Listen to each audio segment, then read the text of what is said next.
سلامونه. د نن خبره ننني بحث ستړي مشئ. د نن خبره په ننني بحث کې په دې غږیږو چې افغان سولې ته څومره کار وشو. د امریکا د ځانګړي استازي زلمي خلیلزاد هڅو څومره نتیجه ورکړه. افغان حکومت د سولې لپاره څومره کار وکړ. په کوردننه او په سیمه ییزه کچه د افغان سولې لپاره څومره په اجماع کار شوی، اجماع رامنځته شوی یا نه ده. که طالبان سولې ته راځي څه باید پرې ومنل شي. همدارنګه راتلونکي ټاکنې له افغان سولې سره څه ډول تړاو لرلی شي. په بحث کې پر همدې غږیږو. دغه دوه ښاغلي را سره مېلمانه دي، د پوهنتون استاد او د سیاسي مسایلو شنونکی ښاغلی استاد اکبر شیر صاحب، او همدارنګه مدني فعال او د چارو شنونکی ښاغلی نقیب احمد اتل صاحب. زه شکرالله پاڅون یم. تاسې دواړو ښاغلو ته ستړي مه شئ، په خیر راغئ. مننه، ژوندي اوسئ. ښاغلی شیر صاحب، که لومړی په دې وغږیږو، سولې ته څومره کار وشو؟ مننه. اول تاسو ته سلامونه، اتل صاحب ته سلام، ټولو لیدونکو او اوریدونکو ته. د سولې دپاره کار روان دی. کیدای شي ډېر ګړندی نه وي، کیدای شي زموږ د قناعت وړ نه وي، اما یو شی چې په تغییر کې دی هغه دا دی چې موږ درګرده د یو پړاو نه بل پړاو ته داخلیږو. یو شی چې ډېر زیات مهم دی هغه دا ده چې موږ د سولې دپاره مختلف تعریفونه لرو. ولس ډېر زیات چټک او ډراماتیک بدلون غواړي. ولسمشر برعکس په ډېر تدبیر سره د دې سولې د پروسې څارونکی دی، او امریکایان بیا د اقتصادي بیز نه د دې سولې پروګرام ته ګوري. نو که چېرته تاسو د نړیوالې هڅې، د افغان حکومت هڅې او د افغان ولس هیلې وګورئ، ډېر زیات سړی امیدواره کېږي نه چې دغه پروسه د ډېر په تیزۍ سره عملي شي. اما خوشبختانه څو مسایل دي چې په دنیا کې او په هیواد کې ورته د سولې شنه څراغونه بل دي. یو دا دی چې نړۍ نور وروست د نظامي کشمکشونو نه وتی دی. عملا دغه ستر قدرتونه غواړي چې په یو دویم پړاو کې د وسلو د سیالي په ځای د اقتصادي سیالي رامنځته کړي، او دا د سولې دپاره زموږ دپاره هم یو ښه فرصت دی. دویمه خبره چې ده په منطقه کې، مخصوصا په اسلامي نړۍ کې، د عربو په نړۍ کې، او دلته د دې متواترو جګړو نه یوه تجربه لاسته راغې. هغه دا دی چې دغه جنګي ماشین چې په جنګ کې کم سوخت لري دغه که سولې ته راوړي، دا مثلا. دریم برخه چې زموږ افغانانو پورې اړه لري، ولس هم کافي ستومانه دی خپل بچي دې پلو هم هلاک کوي یا پلو هم هلاک کوي. نو دا هم د سولې دپاره د لیوالتیا یو اندېښنه لري. نو په دې خاطر چې دغه درې واړه هڅې همزمان او سره غوټه رامنځته شي، زه فکر کوم تر ده به ډېر مناسب فرصت نه وي چې نړیوال افغان دولت او ولس د سولې دپاره آماده وي. او دا سولې تاسو وایئ چې ولسمشر ډېر سلو روان دی، با تدبیره روان دی. څه دي چې ولسمشر باید ډېر په قراره لاړ شي؟ څومره چې زما شناخت د ولسمشر نه من حیث ولسمشر کله د کمپاین دوستانو، هغه یو ورځ ما ته وم ویلې چې ما لږ تر لږه 15 د سولې پروتوکولونه لوستي، په دې معنا سره چې هغه د نړیوالو تجاربو په اساس چې د سولې د مذاکراتو نه لري، هغه په دې اندېښمن دی چې سوله بری شي لیکن دوام به ونه کړي. ځکه همدغسې چې جګړه قرباني لري، سوله هم یو مقدار قرباني لري. هغه خلک چې د نظام بدني سره یو ځای کېږي، د ولس یوه مخالفه ډله، د دوی دپاره د خدماتو عرضه ډېر مهم دی، د دغې مدغمول په اجتماعي ټولنه کې مهم دی، د بخښنې او بحثونو او د جزایي او جنایي تېروتنو مسایل دا ډېر مهم دی. په سیستم کې د اصلاح راوستل ډېر مهم دی. او بالاخره د تابعیت مسله چې عملا داخلي طالب له خارجي جلا کوي، دا هغه فکټورونه دي چې ولسمشر ډېر زیات اندېښمن دی، او کوښښ یې همدا دی چې داسې نه شي چې دا سوله یوه بله قرباني ولري، او هغه قرباني په دې معنی چې موږ دغه ټولو متعارفو دولتونو چې په افغانستان قضیه کې لاس لري، د هغه فرمایشات هم په یو ناڅاپي ډول منلی نه وي. اما تاسو وایئ چې نړیوال او خصوصا امریکا چې د هغه له اقتصادي اړخه له افغانستان د سولې په مسله کې دلچسپي لري، یا په تیزۍ یا په سستۍ سره، کوم څه دي چې بالاخره امریکا یې دلته اړ کړه چې نور له افغانستانه وځي او شمېر اندېښنې په دې وروستیو کې د خلیلزاد له کتنو دا راپورته شوي چې حتی د 6 میاشتو خبر راپورته شوی د 13 میاشتو راپورته شوی د 3 کالو خبر راپورته شوی ده خو خلیلزاد که څه هم ظاهرا دا مسله رد کړه کوم څه چې امریکا له دې ځای نه باید ووځي یا وځي یا پلان د وتلو لري یوازې اقتصادي مشکل دی که نور هم څه شته دوه ستونزې چې ډېر زیات مهم دي هغه باید ویل شي امریکا د یو جنگي ډلې سره د اول ځل دپاره مذاکره کوي نو دا ډېر مشکله ده چې دوی لومړی لاس معلومات خلکو سره په اسانۍ شریک کړي دویمه مسله دا ده چې د امریکا په تاریخ کې تل دپاره د جمهوري خواهانو دا سمبول چې دی هغه شاهین دی ښکاري دی او د دموکراتانو هغه کوتره ده یعنی جګړه همیشه د امریکا په تاریخ کې جمهوریت غوښتونکو کړی دی او سوله همیشه دموکراتانو کړی چې دا موږ د تیرې جګړې د ویتنام جګړې د کوریا جګړې دا ښې بیلګې لرو مګر دا ځل تصادفا د سولې دپاره یو بل کرکټر راځي چې هغه د جمهوریت خواهانو ولې دلیل توپیر یې دا دی چې دا د یو اقتصاد پوه یا د یو سوداګر په حیث راځي د سیاست ډګر ته نه د یو سیاستوال په ډول د سیاست ډګر ته نو په دې لحاظ هره ورځ دی د خپل بهرنیو پالیسیو محاسبه نه لري د هغو لګښتونو محاسبه لري چې روزمره د افغانستان په جګړه کې لګیږي بله خبره چې ډیر زیات مهم دی خپله ټرمپ په امریکا کې د یو مقدار ستونزو سره مخ دی په داخل کې هلته د دموکراتانو مخالفتونه د جمهوریت خواهانو مخالفتونه چې دا تازه د فدرال حکومت سره کش و ګړپ راغلی دی د مکسیکو د دیوال مسله د انتخاباتو کې د لاسواخونو مسله د امریکا د روسیې مداخله او هیکري په ټاکنو کې په اصطلاح د اف بی آی ستونزې د ولسمشر سره د جاسوسۍ په مسایلو کې دا هغه ټول شیان دي چې ولسمشر غواړي په یو ناڅاپي ډول دی ولس ته یو نوی څه وړاندې کړي تیر ځل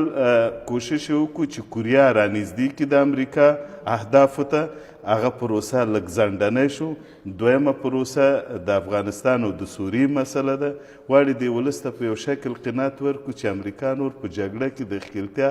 علاقه نه لري اما افغانستان به د امریکا له عینکو نه څه ډول باید وګورو افغانستان او د امریکا کسان چې ګټې او تاوانونه مشترک دي اما لیدلوري دلته متفاوت دي امریکا چې افغانستان ته راغی د طالب سره خپله معامله سپینه کړله نو د طالب نه واک واخیستلو بیا وروسته دولت جوړ کړو په دې لحاظ طالبانو هم همیشه کوشش کوي چې راسن د امریکا سره خبرې ولري مذاکرات ځکه وایي هغه وخت کې افغان حکومت نه و چې تا سیاسي واک له ما نه واخیستلو زما نظام د ړنګ کړو نو دلته دوه بحثه پیدا کیږي یو د امنیت بحث دی یو د سیاسي مشارکت یا حکومتدارۍ بحث دی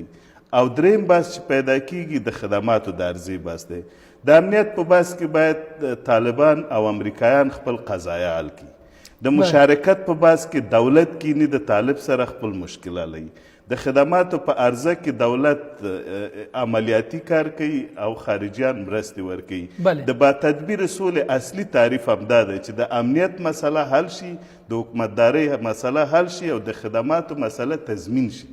دا د ولسمشر غوښتنه کوم څه دي چې دغه موخو ته به امریکا رسوي امریکا نسبتا قدرتمن هیواد دی ټول وسایل په اختیار کې لري کره ډیپلوماسي په اختیار کې لري د پیسو استعمال په اختیار کې لري د ډلو سره عمیق استخباراتي امکانات په اختیار کې لري موږ متاسفانه په هغه پوزیشن کې ناستو چې موږ د یو ښه لوبغاړي په توګه د امریکا سره موازي ولوبېږو دا زموږ ستونزه ده ولې موږ هم د دواړو طرفینو چې د امنیت په بحث کې سره مذاکره کوي چې مقصد مې طالب او امریکا دی د هغې کمزوري پوینټونه بیا پیژنو او هغه کمزوري پوینټونه باندې دستي دپاره ولسمشر حاضر دی چې خپه کړي تر څو پورې له کوم فشار نه په استفادې به سیمه په واک کې اخلي ښه یو فشار چې دستي موږ ورته هم د فشار په توګه لکه د افغانستان جګړه موږ سیمه ییزه ګڼو یا د افغانستان خپله جګړه نه ګڼو ښه تقریبا د افغانستان جګړه د سیمه ییزه لحاظ چې کوم اجبار رامنځته شو دا تقریبا پاسخګوی دی د دې دپاره چې فقط دوه بحثونه چې ډېر زیات باید موږ د سولې په طرف وکاږي هغه دا دی چې پرته له کوم تضمینه باید د سولې بحث ته داخل نشو ځکه تجربو ښودلی چې په کومو هیوادونو کې د سولې ضمانت موجود و هلته سوله راغله تاسو د سودان مسله ګورئ تاسو د کولمبیا او د فاک د ډلې مسله ګورئ یعنې دې کې تقریبا دا مسایل حل شوي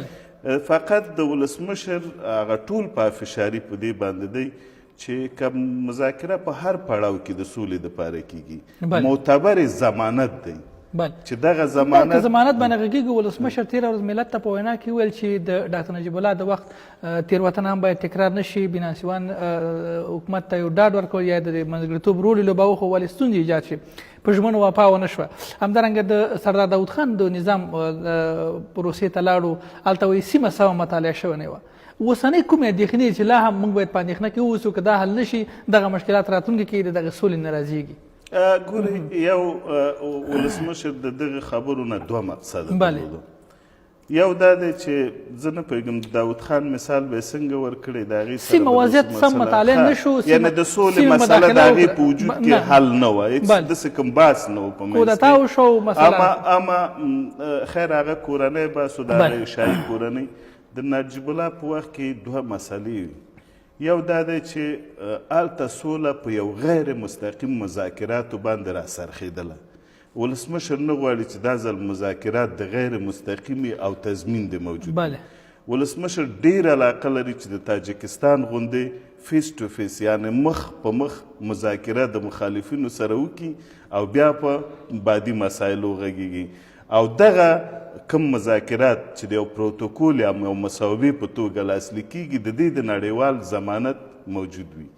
دغه بحث دی چې تشکر خوشحال اوسئ اتل صاحب ستاسو په نظر سولې ته څومره کار شوی دی د ولسمشر اندېښنې څومره پر ځای له څه نه اندېښمن دی ولسمشر بله دا چې موږ د افغان سولې خبره کوو طبعا پاکستان ایران او سیمې نور هېوادونه باید په اعتماد کې واخیستل شي که افغان حکومت یې اخلي که نړیوال یې اخلي څومره په اعتماد کې واخیستل شوی څومره په باور کې واخیستل شوی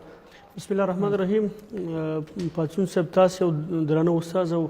د نکاس تلویزیون درنو لیدونکو ته سلامونه احترامات وړاندې کوم رښتیا که وګورو په دې وروستیو کې دا د سولې کومې چټکې هلې ځلې چې وشوې دا په دې تېرو څو کلونو کې هیڅ مثال نه و هم په سیمه ییزه کچه هم په نړیواله کچه هم افغان شموله هڅې دغه درې واړو خو په خپل افغان دولت مختلف پلاوي وګمارل ویې ټاکل او منډې ترړې یعنې لوړپوړي او ټیټپوړي چارواکي سولې شورا او نور ټولې هغه ارګانونه چې دي دوی خپلې هلې ځلې ګړندۍ کړې په سیمه ییزه کچه مثلا روسي ایران پاکستان چین امریکا نور هیوادونه دوی دلچسپي لري جګړه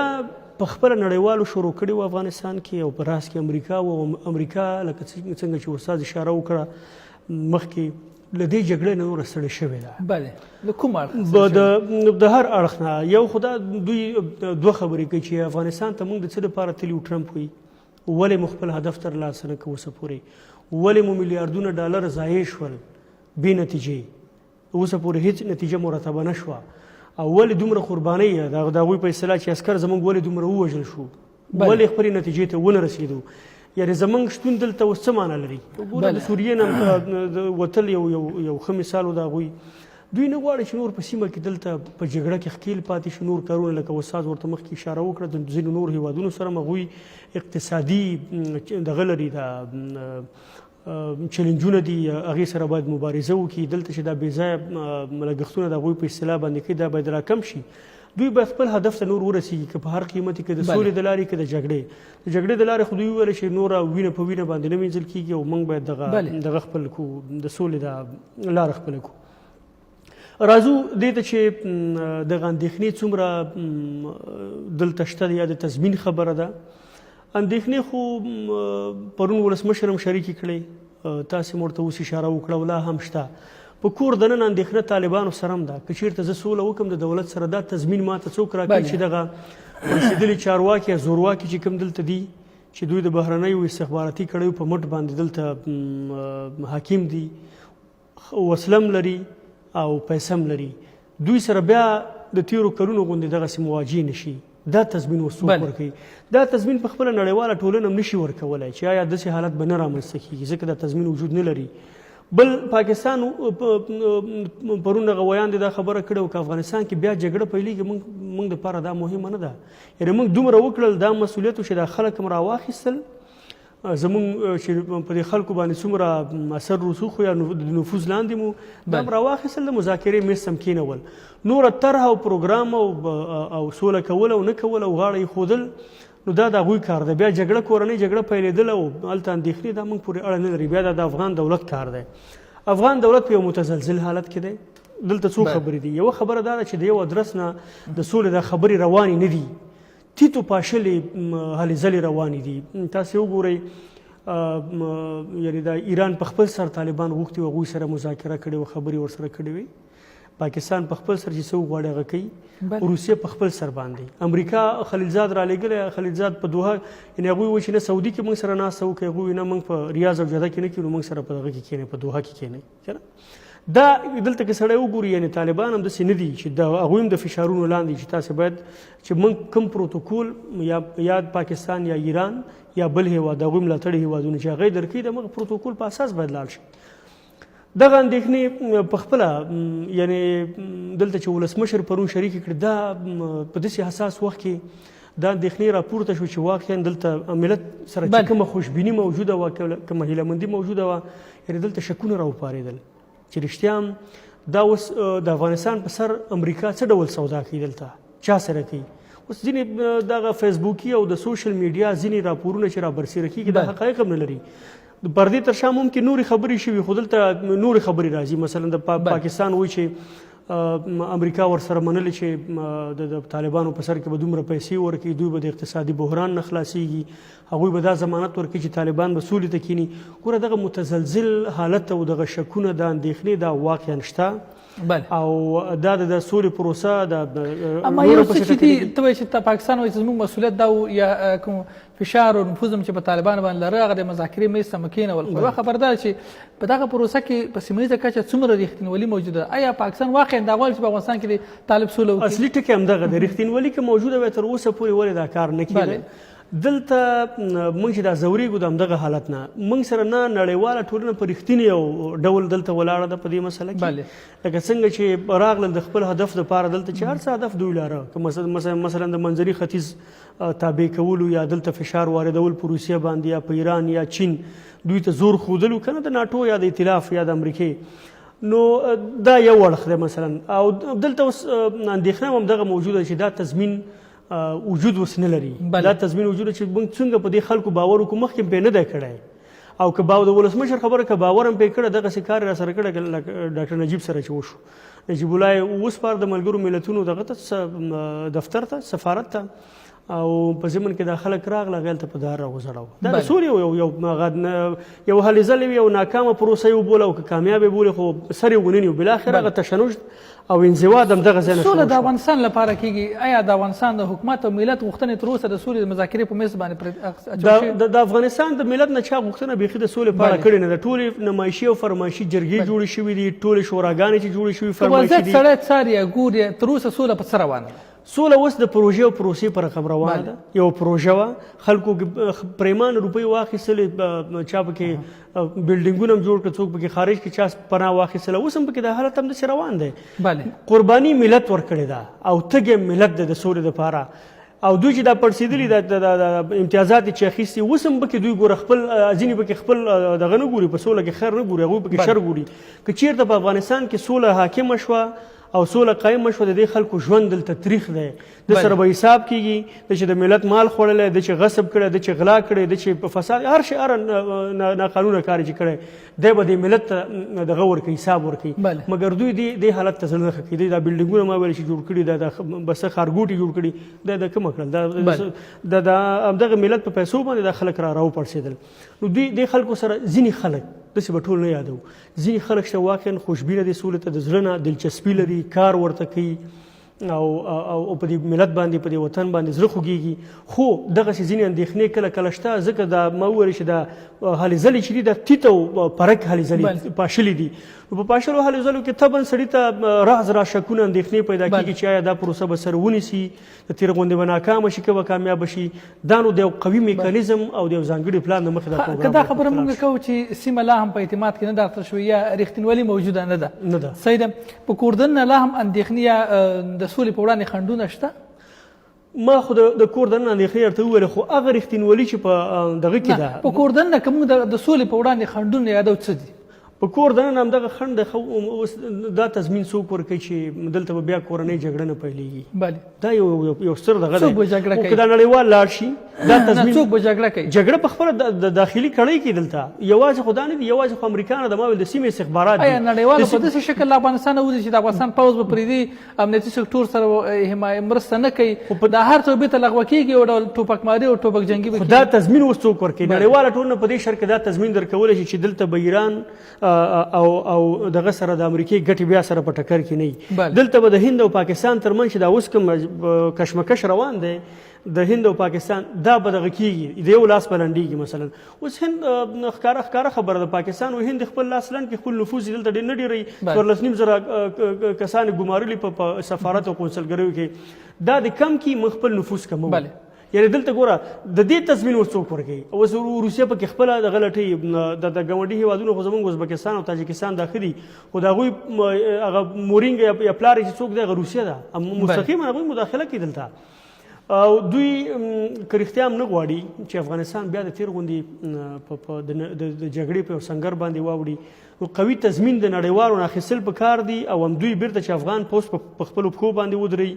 ځکه اقتصادي رکود ورځ تر بلې تاسې ګورئ په دې 4 کلو کې موږ د ځینو اقتصادي بحرانونو سره مخ شو موږ پاکستان په اقتصادي لحاظ انزوا ته وړی خو موږ هم څه ناڅه ډېر دغه شوي یو دا منزوي شوي یو موږ هم داسې اساسي کوم کار نه دی کړی چابهار او ټاپي او بل چې موږ مثال ورکوو موږ داسې اساسي کارونه دوی اوسه پورې نه دي لیدلي نو دلته اقتصادي زیربنایي پروژې پکار دي چې د خلکو د کاروبار پیدا شي خلک په اقتصادي لحاظ په خپلو پښو ودرېږي خودکفا شي او زموږ دغه پوځ دا 4 میلیارډ ډالر چې موږ په دوی باندې مصرفوو د دې تضمین ورکول پکار دی چې یوه لسیزه باید موږ ته نړیواله ټولنه د پوځ دپاره اما د افغانستان د حکومت تر شا خو یوازې امریکا اوس نه ده نړیواله ټولنه ده نړیواله اروپایي ټولنه ورسره شته دی نړیواله ټولنه ما یاده کړه په هغې کې ورسره ایتلاف دی په خپله ناټو غړي هېوادونه دي اوس موږ د نورو لارو چارو نه هم کولی شو مثلا موږ د عربي هېوادونو نه مرسته اخیستلی شو مخکې که موږ امریکې ویله چې دا کار مه کوي اوس موږ مجبور یو چې موږ افغانستان سین وړی دی او سین وړی هر شي ته لاسه شي دغه وخت کې موږ مجبور او مکلف یو چې د خپل اقتصاد د جوړېدو لپاره د خپل هېواد د رغونې لپاره د خپل پوځ د تجهیز تمویل لپاره هر چاته لاس ور وغځو لکه مخکې هم چې غځولی دی یا به ځینو باندې ښه لګېده یا به نه لګېده تاسې باور وکړئ چې ممکن چې که نړیوال ووځي د افغانستان نه چې موږ بیرته روسیې او دغه ته ایران ته هغه لاس ونیسو یا دغه مخالفین چې د چین ته لاس وغځو چې موږ سره همکاري وکړي مرسته وکړي د پوځ په دغه کې په تجهیز او تمویل کې دغه شیان شته دا ټول اړخونه سنجول پکار دي خو اندېښنې د یاده ایستل نه دي پکار دا اندېښنې شته او هیله ده چې داسې یو باثبات افغانستان وګورو چې هیڅ ډول اندېښنې ته به ځای وجود ولري. مننه. ښاغلی شیر صاحب یوه خبره چې هغه تر ډېره بحث کېږي هغه دا ده ځینې پوښتنې دا راپورته کېږي خبرې دا راپورته شوي دي چې ټاکنې دې وځنډول شي طالبان سره د لومړی سوله وشي بیا د ټاکنې وشي دا غوښتنه څومره پر ځای ده که پر ځای د کومو دلایلو له مخې که پر ځای نه یې ولې دې بحث ته راځم زه فقط غواړم چې یوه مسله لږه نور هم ښکاره شي داسې نه ده چې ګنې طالبانو دا جګړه ګټلی او موږ د یو ګټیالي دولت ډلې سره سوله کوو تاسو مطمئن اوسئ چې نه دولت دا جګړه ګټلی او نه طالب ګټلی فقط توپیر چې شي کې دی دولت کېدای شي یو ملاتړی ولري که ډېر ملاتړي مو نه وي خو د یو چینل نه د دولت په شاته ولاړ دي اما د طالب شاته دولتونه چې ولاړ دي هغه ډېر متفاوت دیدګاوې لري مثلا چین هم دا اوس امریکې سره په تعرفو باندې جنګ د اقتصادي ګمرکي تعرفو باندې وایي چې دا بیه ټیټه که طالب استعمالوي. پاکستان د خپلو قرضو د اخیستلو دپاره چې بیرته دغه د انزوالت نه وځي طالب کاروي. ایران یې د بارجام د قرارداد دپاره یې کاروي. روسیه یې ځان سره کاروي د کریمیا د ټاپ وزمې دپاره یې کاروي. ترکیه یې کاروي د فتح ګولان په خاطر یې کاروي. یعنې تاسو فکر وکړئ چې هلته چې شاته دي اهداف ډېر متفاوت دي. طالبان هم ډېر زیات کوشش نه کوي چې د یوې ډډې پلو خپل میلان وښیي. که یې سعودي کې غونډه نیولی وای طبیعي خبره ده چې د ایراني ملاتړي خفه کېده. که یې د ایران کې نیولی وای کېدای شي د دوی سعودي ملاتړي خفه کېده. نو یو داسې سیمه چې تقریبا د دې مثلث د اغېزې نه پاکي، یعنې پاکستان، سعودي او ایران. نو قطر د دې دپاره مناسب ځای و چې دا کار وشو. دا مې صرف د همدې په خاطر ویل چې طالب هم مشکل دی، مجبور دی چې سولې ته راشي. بس چې د حکومتونو شو چې ولسمشر ټاکنې په دې کې څومره اغېز لري. تاسو وګورئ که چېرته د سولې په خاطر موږ انتظار وباسو او دغه قانوني دوره چې اساسي قانون دغه دوره ښودلی یا دا تاریخ یې ښودلی، دا سوله د یو احتمالي فکر وکړو چې د دې تاریخ نه وروسته راغی. نو ستاسو پارلمان، ستاسو مشرانو جرګه، یعنې په کل کې ولسي جرګه، مشرانو جرګه، ولایتي شوراګانې، ولسمشري ټاکنې او ولسمشر، یعنې تاسو په کل کې درګرده روان یاستئ د یو هویت بحران ته، یعنې د مشروعیت بحران ته تاسو وردننه کیږي. هغه وخت کې بیا هغه واکونه او صلاحیتونه چې همدې اساسي قانون بیا وړاندې کړي دي، کیدای شي چې ولسمشر د استعمال ډیر حق ونه لري. ضمنا کیدای شي د ولسمشر ټاکنو د شاته کېدو سره د راتلونکي کال بودیجه هم تر پوښتنې لاندې راشي، ځکه تاسو باید یو مقدار مشروع پیسې په مشروع چینلونو راوالي تاسو استعمال کړئ. هغه وخت کې به بیا زیان یې دی چې ولسمشر به هم دا خپل یو نوي کود استعمالوي، اجرایه به خپل 34 استعمالوي، دا بودیجه به هم یو مشکل سره مخ شي. نو د دې په خاطر چې هم د بحران د مشروعیت پیدا نشي، په دې معنا چې که ولسمشر نور ولسمشر نی دورې پوره، نو دا عین معنا داسې لري لکه یوه ډله چې بلې ډلې سره سوله کوي. دلته د حکومت مسله نور نه مطرح کېږي، حکومت او سیاسي قانوني جوړښت مسله د منځه ځي او هر څه د منځه ځي. دویم دا دی چې تاسو د پیسو د لګښت دپاره یو معقول حساب بیا نه لرئ. دریم دا دی چې تاسو مطمئن اوسئ چې کله تاسو د سولې پروسه کامیابه کیږي یا د سولې پروسه داخلیږي، یو مقدار پیش شرطونه دي. مثلا تاسو به د هغو خلکو دپاره چې اوس د مهاجرت په حالت کې دي، دننه راځي، د دوی دپاره به تاسو زمینه سازي کوئ. دا ټول امکانات بیا نه د مشروع دولت په اختیار کې وي او نه هم د موقت دولت په اختیار کې وي. نو په دې لحاظ باندې ولو که د مشروعیت کچه ډیره ټیټه وي، دا ټاکنې باید وشي تر څو پورې موږ هغه قانوني بیس ترلاسه کړو چې د خپل مخالف سره پرې خبرې وکړو. نو زه هیله لرم چې ډېر زیات دې مسایلو ته تبلیغ هم ونه شي، پرېږده چې دا طبیعي پروسه د ټاکنو طی شي. هر سړی اما یو خبره چې کېږي هغه دا ده چې وایي که طالبان سوله کوي او راتلونکی نظام راځي، د طالبانو موقع پکې څه شی شو؟ ښه، یو مسله بل هم شته.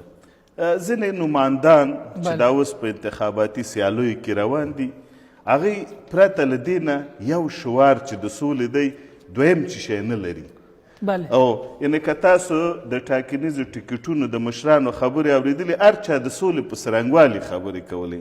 په دې معنا چې دویم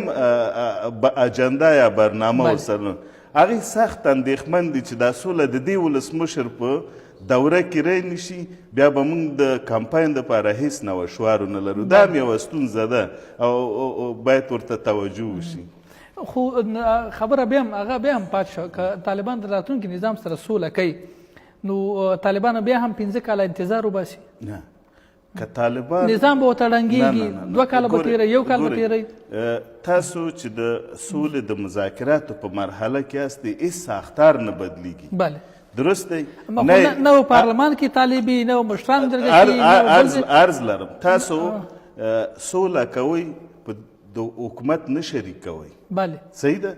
یعنی تاسو با یو میکانیزم په سیاسي مشارکت دپاره جوړوئ کیدای شي یو دویم د بن بله قرارداد اما وروسته د سولې نه په هغې وخت کې زه فکر نه کوم چې هیڅ ولسمشر یا هیڅ حکومت د دې مخالفت وکړي چې دا د یو داسې لوی پلاتفورم لاندې ټول سیاسي او نظامي ډلې راځي او د افغانستان طالبان به راتلونکي 15 کاله وروسته هغه د نوي پړاو انتخابات ته امادګي نیسي سیاسي پروسې ته به داخلیږي نه بحث په دې کې نه دی چې اما طالب کې امتیاز ولې مګر سوله کیږي د حکومت کې واک ورکول کیږي چوکۍ ورکول کیږي که نه ورکول کیږي تاسو به د دواړو خواو خبرې اورېدلې وي طالب تر اوسه پورې ما هېڅ اعلامیه نه دی اورېدلی چې هغه وایي چې زه تاسو سره دغسې حکومت شریکوم یا امتیاز او د اساسي قانون تعدیل ویلی دا مشروع حق دی په نړۍ کې په زرهاو ځلې اساسي قوانین تعدیل شوي لیکن د اساسي قانون د تعدیل په وخت کې په نوي ساختار فکر کیږي عرض مې دی دا په نوي ساختار کې که دا حکومت وي د همدغه بالو پر سره او که بل سړی واکمني د ټاکنو نه وروسته د خپلې اجنډا سره نو کله چې تاسو د سولې ته رسیږئ نو هغه وخت کې تاسو د ملي مشارکت یا د سیاسي مشارکت میکانیزم شروع کوئ دا خبره کیږي چې طالب واقعي کې به امریکا او نړیوالو ته هیڅ ضرر نه وسي څه ډول طالب واقعي کې دا خبر راپورته شوی د قطر له خبر نه چې طالب واقعي کې به د امریکا او متحدینو ته هیڅ ضرر نه وي القاعده سره به اړیکې نه لري زه فکر کوم چې مثلا څه ډول طالب واقعي دغه د یو ګوند په توګه واک ارته وایم دغه مسایل دي چې اجتماعي شبکو ته څه کړی دی بلې لاره موندل او فکر نه کوم چې ډیر زیات د هغه خبرو برخه وي کومې خبرې چې د پردې شاته یا د بندو دروازو تر شا شوي زه نه د طالب په امتیازاتو باندې په کوم اعلامیه کې آګاهي لرم او باورم لرم چې همداسې کوم شی نه دی شوی اما یو شی چې تاسو پوهیږئ پاکستان یوه نقطه کې ویره لري پاکستان په اقتصادي لحاظ که غواړي چې د منځني اسیا چینل سره وصل شي دا سوله به د جبر په توګه د افغانستان مني دویم پاکستان ډیره سیب پذیره شوی دی یعنی د 10 کالو پخوا پاکستان په تناسب اوس ډیر قدرتمند نه دی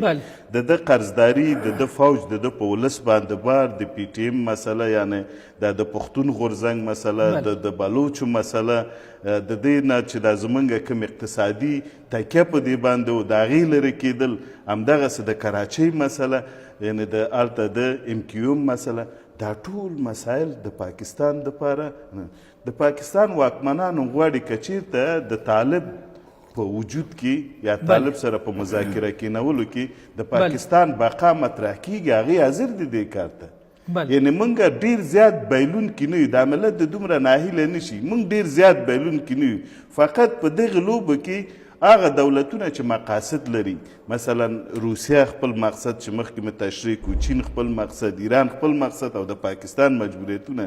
دغه ټول مسایل دې ته شوي دي چې د دغه افغان سولې نه د صفت ملوک خامار جوړ کړ چا پخې چاړه پکې وخي چې دا ما وجلی دا هیڅ چا نه دی وجلی دا ژوندی دی دا به خپل افغانان وجني تشکر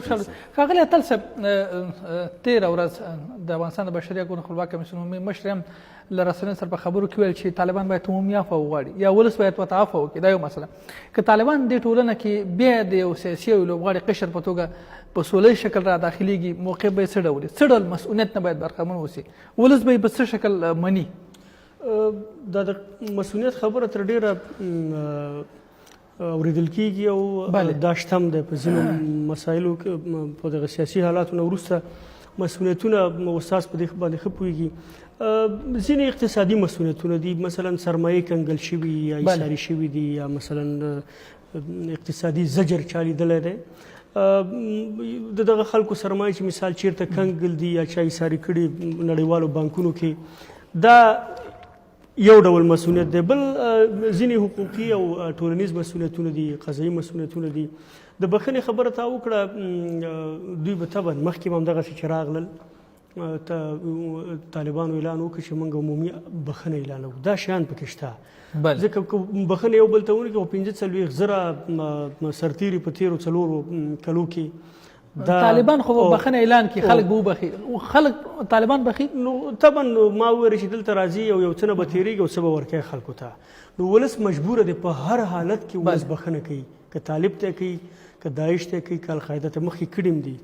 ډېر ناورین، د دې نه بدتر ناورین 1.5 میلیون افغانان قرباني شول د دې پیښو، مګر بیا هم خلکو بخښنه وکړه. دا چې بیا مثلا کورني تاوتریخوالی او تشنج او دا شیان پیدا شو، هغه بېله مسله وه. نو مجبوره مکلف دی چې ولس هم مجبوره دی، ځکه ولس نور بیخي ستړی دی او قرباني ولس ورکوي. تاسې وګورئ د ډېر تلفات چې د تا د ملګرو ملتونو دغه وکړه، هغوی بېګا دا هم وایي چې ډېر تلفات ولس ورکړي، ولس ډېر تلف شوی. او چې چېرته برید کېږي مثلا که حکومت یې کوي او که وسلوال یې کوي، په دې کې ولس د منځه ځي.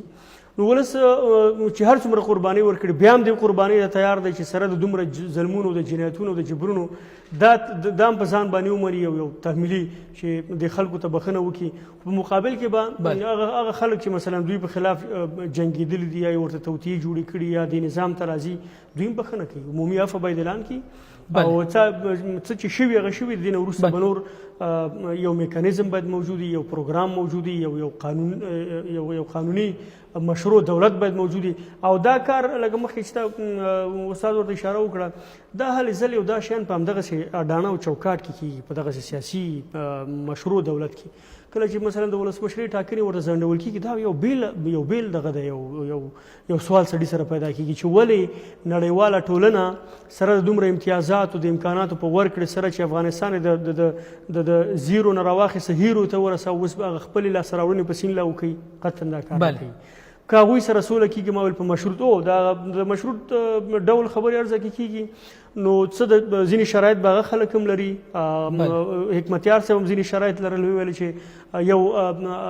بهرنی سرتیری یا امریکایي سرتیری چې په افغانستان کې موجود وي، زه به هغې وخته پورې جنګېږم. مګر د هغه په نظریه کې ډېر بدلون راغی، د وخت په تېرېدو راغی همدې دولت سره سوره د امریکا په شتون کې د هغه د چتر لاندې دلته وکړه. او بالاخره دا یو معجزه وه چې د حکمتیار غوندې یو سړی دی په